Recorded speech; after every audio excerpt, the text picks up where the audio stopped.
eta hori da tramaren, novelaren hasiera eta tramaren bi abiapuntuetako bat. Beste esango litzateke desegokituen elkartearen genesia.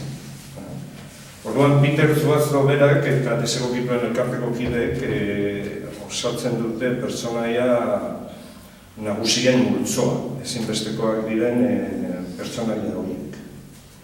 Narratzaile nahiko jakile batek kontatuta.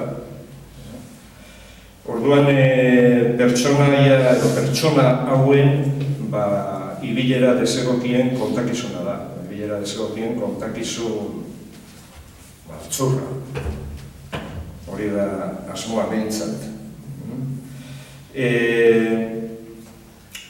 Nik uste dut, edo nire asmoa izan da eta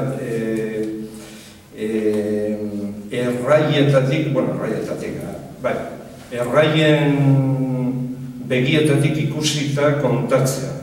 Erraien begioien aurrean arrazoiaren lentea jarrita, nahi izan esker batzutan behintzat. Baina erraietatik kontatuta beti ere.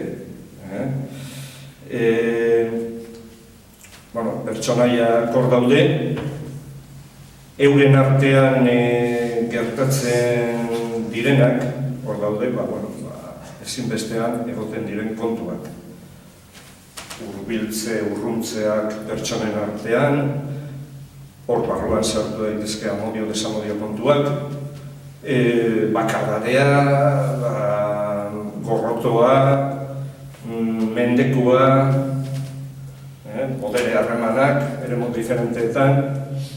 Batez ere, esan dudan guztietatik, presenteen dagoena izango da mendekua eta amodioa eta desamodioa.